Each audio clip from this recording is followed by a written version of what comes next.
संजय और सुरभि एक perfect couple थे, एक दूसरे के लिए बेहद caring, loving, just made for each other.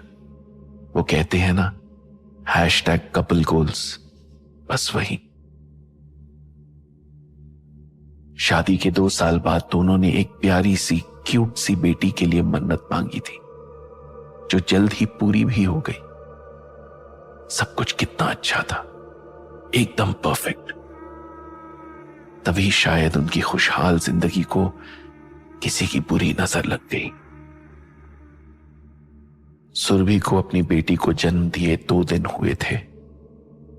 Surabhi की पसंद से उसका नाम परी रखा गया। उस दिन डिस्चार्ज मिलने वाला था, इसलिए संजय सुबह सुबह कुछ अरेंजमेंट्स करने घर गया, और जब वापस लौटा तो देखकर हैरान रह गया कि परी रूम में कहीं नहीं थी, जबकि सुरभि आराम से बिस्तर पर बैठी हुई कुछ गुनगुनाते हुए आंखें चौड़ी कर उसे बड़ी अजीब तरीके से घूर रही थी। उसका गोल चेहरा बालों से ढका था, होंठों पर बड़ी स्ट्रेंज सी स्माइल थी, आंखों से हैवानियत टपक रही थी। लग रहा था जैसे वो सुरभि नहीं कोई और है। जैसे ही संजय ने उससे परी के बारे में पूछा तो वो बड़े खौफनाक अंदाज में जोर से गुनगुनाने लगी, Find her if you can. Find her if you can. उसका ये भयानक रूप देखकर संजय पूरी तरह डर गया। उसे यूं डरा देख सुरभि खिलखिलाकर हंस पड़ी, जैसे यही उसका मकसद था।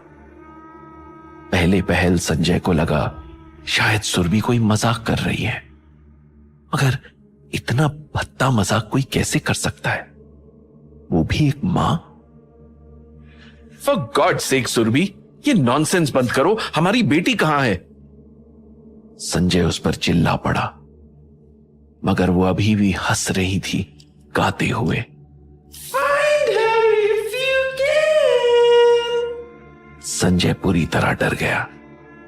उसे लगा सुरभि को शायद कोई मेंटल ट्रॉमा हुआ है, लेकिन अभी उसे 2 दिन की नन्ही सी जान परी की चिंता सता रही थी। वो हॉस्पिटल स्टाफ की हेल्प लेकर उसे ढूंढने चल दिया। हॉस्पिटल में परी कहीं नहीं थी। तभी उसने रिसेप्शन पर एक बूढ़ी औरत को खड़े देखा, जो अपनी साड़ी के पल्लू में परी को लपेटे थी। उस वक्त परी के तन पर कोई दूसरा कपड़ा नहीं था। वो औरत रिसेप्शनिस्ट को बता रही थी, ये बच्ची बाहर धूप में सड़क के बीचों बीच ऐसे ही बिना कपड़ों के पड़ी हुई थी, और अगर मैं इसे टाइम से ना उठाती तो वो गाड़ी के नीचे ही आने वाली थी। वो तो रिस्ट बैंड पर लिखी इंफॉर्मेशन से पता चला कि ये बच्ची इसी अस्पताल की है, इसीलिए मैं इसे यहां ले आई। संजय ने दौड़कर परी को गोद में ले लिया और उसे सीने से चिपकाकर फूट फूट कर रो पड़ा। उसे समझ नहीं आ रहा था कि सुबह घर जाने से पहले तक सब कुछ ठीक था। सुरभि परी को बड़े प्यार से ब्रेस्ट फीड करा रही थी, उसके लिए लोरी गुनगुना रही। फिर अचानक उसमें ये हॉरिबल चेंजेस कहां से आए? 2 घंटों में ऐसा क्या हो गया? परी के सेफली मिल जाने के बाद संजय को अब सुरभि की चिंता होने लगी। उसने रिसेप्शन पर किसी सीनियर डॉक्टर को सुरभि के लिए भेजने को कहा और हॉस्पिटल रूम में आ गया, मगर अब वहां सुरभि नहीं थी। था तो बस परी का यहां वहां बिखरा सामान और कपड़े। Oh God, what the hell is this? Surabhi पागलों सा क्यों बिहेव कर रही है? कहीं किसी मेडिसिन का रिएक्शन तो नहीं हुआ? डॉक्टर से बात करके ही पता चलेगा। संजय सोच ही रहा था कि बाहर अस्पताल में चीख पुकार मची। बाहर वो सब हो रहा था जिसको संजय सपने में भी इमेजिन नहीं कर सकता था। सुरभि न्यूबॉर्न बेबीज के इंटेंसिव केयर वार्ड में जाकर उनको जान से मारने की कोशिश कर रही थी। तो मेडिकल स्टाफ ने उसको कस के पकड़ा हुआ था तो वो जानवरों की तरह गुर्राते हुए कह रही थी, मेरा बच्चा नहीं बचा तो कोई नहीं बचेगा, ये सब मरेंगे। देखिए मिस्टर संजय, आपकी वाइफ को मेंटल हॉस्पिटल शिफ्ट करना पड़ेगा। ये अपनी सेंसेस में नहीं है। सीसीटीवी से पता चला है आपके बेबी को सड़क पर भी ये खुद ही छोड़कर आई थी।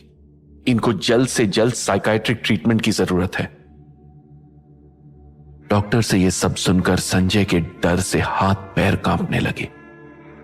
चेहरा पसीने पसीने हो उठा। उसे कुछ समझ नहीं आ रहा था कि क्या करे। सुरभि संजय को घूरते हुए देख रही थी और फिर वैसे ही डरावनी स्माइल देते हुए धीमे धीमे बोल रही थी, Save her if you can. उसकी आंखें लाल अंगारों सी दहक रही थी। जिस्म पसीने से भीगा था। आवाज बदली हुई थी। उस वक्त डॉक्टर ने उसे नींद का इंजेक्शन दे दिया और बाद में संजय उसे डिस्चार्ज करवाकर किसी तरह कैब से घर ले आया। वो खुद को तसल्ली दे रहा था कि ये 1-2 दिन की बात है, फिर सब ठीक हो जाएगा। सुरभि को जल्द ही किसी साइकाइट्रिस्ट को दिखा देगा। हो सकता है कुछ हार्मोनल इंबैलेंस हुआ हो जो मेडिसिन से ठीक हो जाए।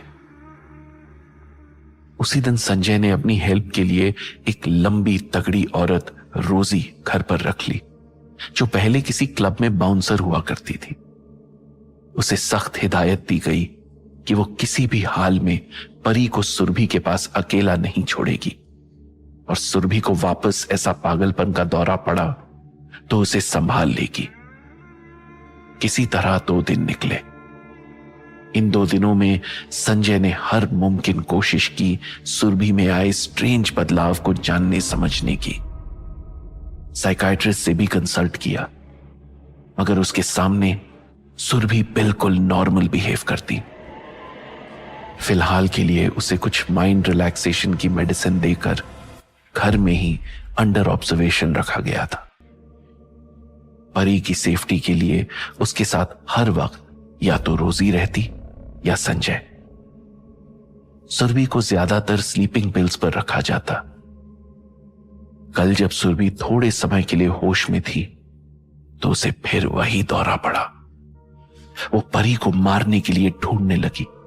वो नहीं मिली तो गुस्से में परी के सारे कपड़े, खिलौने, शीट्स जला डाले।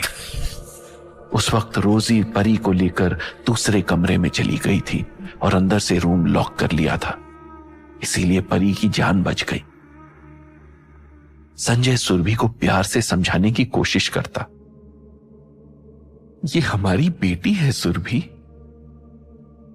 तुम क्या भूल गई? इसके लिए तुमने काल भैरव मंदिर वाले पेड़ पर मन्नत का धागा बांधा था। उसकी हर छोटी से छोटी चीज तुम खुद कितने प्यार से खरीद कर लाई थी, और ये नाम भी तो तुमने ही दिया है उसे। अब ऐसा क्या हो गया जो उस मासूम की जान के पीछे पड़ी हो? मगर सुरभि तो जैसे कुछ सुन ही नहीं रही थी। कभी पागलों की तरह हंसती, कभी बीमारों की तरह रोती। उसकी आंखें हर वक्त परी के लिए गुस्से से लाल रहती। तुम नहीं जानते संजय, वो बच्ची एक चुड़ैल है। वो हम सबको मार डालेगी, मगर इससे पहले मैं उसे मार डालूंगी। प्लीज उसे मारने में मेरी मदद करो। देखो, हम फिर पहले की तरह खुशी खुशी रहेंगे। प्लीज संजय, मेरी बात मान लो। सुरभि रो रो कर गिड़गिड़ा रही थी। संजय ने उसे किसी तरह पानी में मेडिसिन मिलाकर दी। तब कहीं जाकर वो शांति से सोई और सबकी जान में जान आई। रोजी कमरे से डरते डरते बाहर आई।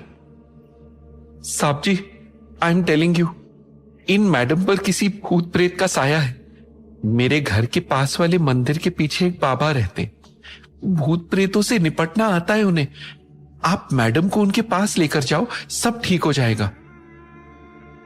रोजी संजय को बता ही रही थी कि सुरभि अचानक से चीखते हुए बाहर आई। उसने रोजी को जोर से धक्का दे दिया। उसका सिर दीवार में जा लगा। सिर से पूरी तरह खून बहने लगा। वो सुरभि पर पलटवार करना चाहती थी, मगर पतली दुबली कमजोर सी सुरभि आज उस भारी भरकम बाउंसर पर भारी पड़ रही थी, जैसे कोई सुपर पावर आ गई थी उसके अंदर। उसने रोजी को एक हाथ से उठाकर दूर फेंक दिया। रोजी किसी तरह जान बचाकर वहां से भागी और फिर कभी नहीं लौटी। अगले दिन संजय ने रोजी को फोन किया तो पता चला कल रात रोजी की एक एक्सीडेंट में मौत हो गई। संजय अब हर वक्त सहमा सहमा रहता। यही डर लगा रहता कि परी को कुछ हो न जाए।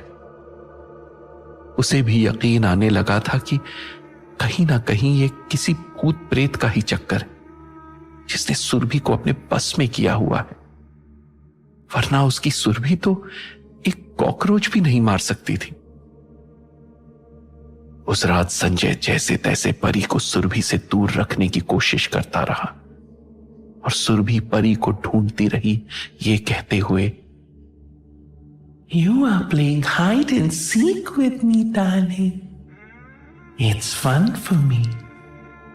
But when I will find you, I will kill you for sure. वो रात जैसे कयामत की रात थी। संजय पूरी रात परी को सुरभि से बचाता रहा। उस रात सुरभि पर किसी दवा का भी असर नहीं हो रहा था। जैसे तैसे वो सुबह 5 बजे सोई। तब संजय मौका देखकर परी को लेकर वहां से निकल गया। बड़ी पूछताछ करके वो रोजी के बताए हुए बाबा के पास पहुंचा। बाबा एक पुराने से लाल दीवारों वाले मंदिर के पीछे बने एक छोटे से कच्चे मकान में रहते थे, जिसकी दीवारें हवन के धुएं से काली पड़ चुकी थी। उनके घर से चंदन की अगरबत्ती की भीनी भीनी खुशबू आ रही थी। वे बेहद बूढ़े थे। तन पर एक पुराना सफेद जोगा था। लंबे सफेद बालों और दाढ़ी में चेहरा छिपा हुआ था, मगर जुगनू सी चमकती आंखों से संजय को ऐसे देख रहे थे जैसे उसे पहचानते हों। परी को देखकर उन्होंने उसके सिर पर हाथ रखा और हंसते हुए बोले, कल बड़ी भारी अमावस की रात थी, पर तूने इसे बचा ही लिया। बदहवास संजय बहुत कंफ्यूजन में था। ये सब क्या है बाबा? क्या आप हमें जानते हैं? बाबा ने कुछ देर आंखें बंद की और पूछा, इसके पैदा होने से पहले किसी पेड़ पर मन्नत का धागा बांधा था। संजय को याद आया सुरभि ने किसी से सुनकर शहर के बाहर बने काल भैरव मंदिर के किनारे वाले पीपल के पेड़ पर बेटी की ख्वाहिश में मन्नत का धागा बांधा था। जानता है, उसी पेड़ पर एक मां की तड़पती प्यासी आत्मा रहती थी। वो और उसकी बेटी डिलीवरी के वक्त अच्छे मेडिकल ट्रीटमेंट की कमी से मर गए थे।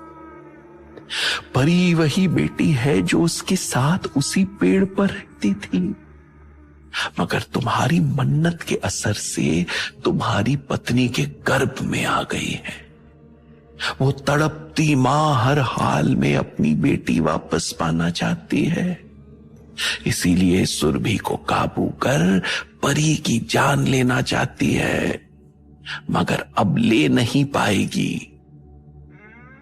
बाबा ने परी के सिर पर हाथ रख आंख बंद की और कुछ मंत्र पढ़े। उस वक्त वहां हवा में अजीब सी कंपन हुई। संजय को लगा जैसे उसके आसपास कोई और भी खड़ा है, जिसकी सांसों की आवाजें उसे सुनाई दे रही थी। तभी उसने महसूस किया जैसे परी का वजन अचानक से बढ़ गया हो। परी जोर जोर से रोने लगी। संजय का रोम रोम डर से सिहर उठा। उसकी हार्ट बीट बढ़ गई, सिर पर अजीब सा भारीपन महसूस होने लगा। बाबा अभी भी मंत्र पढ़ रहे थे। परी के सिर पर रखा उनका हाथ पूरी तरह कांप रहा था। उसकी नीली नसें तनकर बाहर आ गई थी। लेकिन धीरे धीरे सब नॉर्मल हो गया। उगते सूरज के साथ बाबा ने आंखें खोली और सामने दरवाजे को ऐसे देखा जैसे कोई वहां से होकर गुजरा हो। जाओ, अब इसे कोई नुकसान नहीं पहुंचा पाएगा। ये सुनकर संजय की आंखों में खुशी के आंसू आ गए। दिल से भारी बोझ उतर गया था जैसे। परी भी चुपचाप सो गई थी। उसने बाबा को बार बार शुक्रिया कहा।